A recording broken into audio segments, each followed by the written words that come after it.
Major for major drama है जो कि शेक्सपियर की लिखी हुई है। इसको लिखा गया 1604 में और पब्लिश्ड हुई है लगभग 1623 में। ये लंदन में लिखी गई है, वियना सिटी में, और ये एक टाइप का प्रॉब्लम प्ले है। इसमें जो कैरेक्टर्स हैं उनमें से एक ड्यूक है और ड्यूक के साथ साथ खास आदमी जो है वो है लॉर्ड एंजेलो, और जो है बाकी के कैरेक्टर्स उसमें से है एक क्लॉडियो और उसकी फियोन्सी जूलियट, और क्लॉडियो की बहन इसाबेला जो कि बाद में जाके एक नान बनना चाहती है, उसको नान बनना है। और उन लोगों के साथ क्लॉडियो का एक सर्वेंट है, उन मैसेंजर भी बोल सकते हैं, उसका नाम है लूसियो। और इनमें और एक कैरेक्टर जो है उनका नाम है मैरियाना, जो कि लॉर्ड एंजेलो जो है उनकी एक्स फियोन्सी होती है, क्योंकि अब उन दोनों का रिश्ता ख़त्म हो चुका है। अब आती है कहानी आगे, शुरू होती है ड्यूक से लेकर। ड्यूक जो है वो लॉर्ड एंजेलो से ये कहते हैं कि मुझे ना बाहर जाना है सिटी से, तो एक काम करो, आप जो हो ना ये संभालो कुछ दिनों तक, जब तक मैं बाहर रहता हूँ तब तक मैं घूम घाम के आ जाऊँगा बस। लॉर्ड एंजेलो भी मान जाते हैं, लेकिन क्या है ना कि ड्यूक कहीं नहीं जाते, बस अपने आप को दूसरे वेशभूषा में लेके वहीं पे रहते हैं, वही शहर में, वही जगह में। लेकिन बस ये भनक लगने नहीं देते हैं लॉर्ड एंजेलो को, क्योंकि उनको ये देखना होता है कि लॉर्ड एंजेलो जो है वो उनके पीठ पीछे कैसा राज्य चलाते हैं बस। तो इस वजह से ड्यूक तो चले जाते हैं, वो तो दूसरे ही रूप में आ जाते हैं। वो फ्रेयर नाम के एक लड़के बन के वहाँ पे रहना शुरू करते हैं।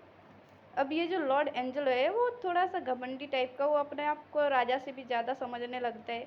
तो क्या करता है, एक दिन ऐसा होता है कि क्लॉडियो जूलियट जो है वो होने वाले हस्बैंड वाइफ, तो उन दोनों में रिश्ता थोड़ा अलग सा हो जाता है, मतलब शादी से पहले उन दोनों में रिश्ता बन जाता है। तो इसी वजह से ये लॉर्ड एंजेलो जो है बहुत ज़्यादा गुस्से में आ जाते हैं और क्लॉडियो को डेथ सेंटेंस सुना देते हैं। अब इस डेथ सेंटेंस के बाद क्या होता है कि क्लॉडियो का जो मैन सर्वेंट है, वो मैसेंजर है, वो लूसियो, वो ये बात इसाबेला को जाके बताता है कि आपके भाई को ऐसे डेथ सेंटेंस सुना दिया है लॉर्ड एंजेलो ने, ऐसा हुआ है, तो अगर हो सके तो आप जाके लॉर्ड एंजेलो से बात करो ताकि वो अपना ये फैसला बदल दे। ठीक है, इसाबेला भी अपने भाई के लिए चली जाती है। अब जाके क्या होता है, लॉर्ड एंजेलो जो है बहुत ही कमीना किस्म का इंसान होता है, वो उसको बदले में उसके साथ रहने को बोलता है। जिस बात को सुन के इसाबेला का दिमाग ख़राब हो जाता है। वो बोलती है कि मतलब कितना ही बेकार इंसान है, मतलब खुद को सिर्फ ड्यूक, मतलब इतना ज़्यादा भी नहीं समझना चाहिए कि मैं ही ड्यूक हूँ, मतलब ड्यूक के जगह मिल गई है तो क्या ड्यूक हो गया, नहीं ना। ड्यूक भी होता तो इतना बेकार बदतमीज़ नहीं होना चाहिए कभी। फिर क्या हुआ, इसाबेला तो आ गई वहाँ से, वो तो नहीं मानी इस बात को। पहले पहले तो क्लॉडियो भी साथ दिया कि चलो बहना ऐसा नहीं करना चाहिए, मतलब बहुत ही बेकार इंसान है ये वो।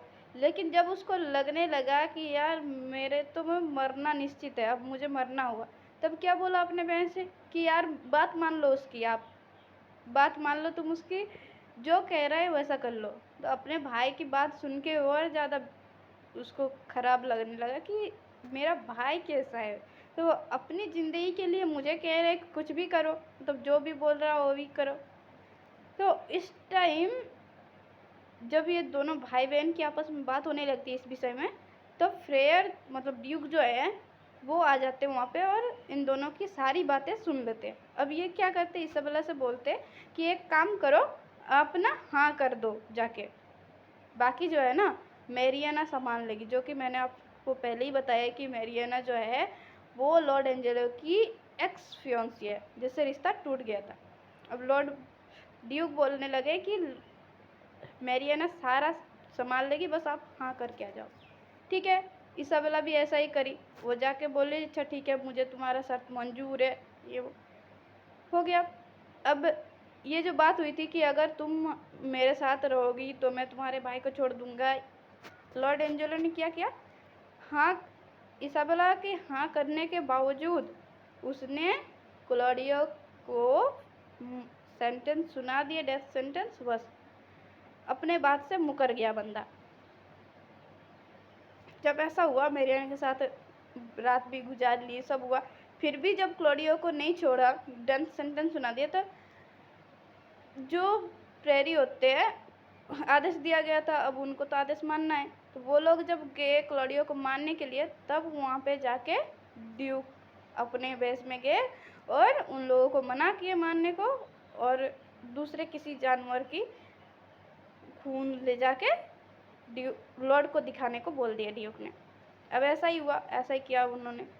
और उस टाइम लॉर्ड के पास ड्यूक का लेटर आया कि ड्यूक आ रहे हैं यहाँ पे। अब ये सब सुन के तो इस बेचारे का दिमाग कुछ काम नहीं करने लगा कि पता नहीं अब ड्यूक आएगा तो मेरा क्या होगा, क्योंकि बाकी सब तो बहुत ज़्यादा गुस्से में है, सारा देशवासी, अब पता नहीं क्या करेंगे, क्या बता देंगे राज्य के लोग।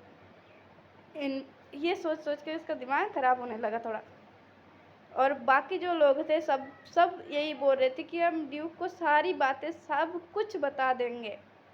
अब जब ड्यूक आ गए यहाँ पे, तो सब अपने अपने बात बताने लगे, लेकिन उन्होंने किसी की बात नहीं मानी।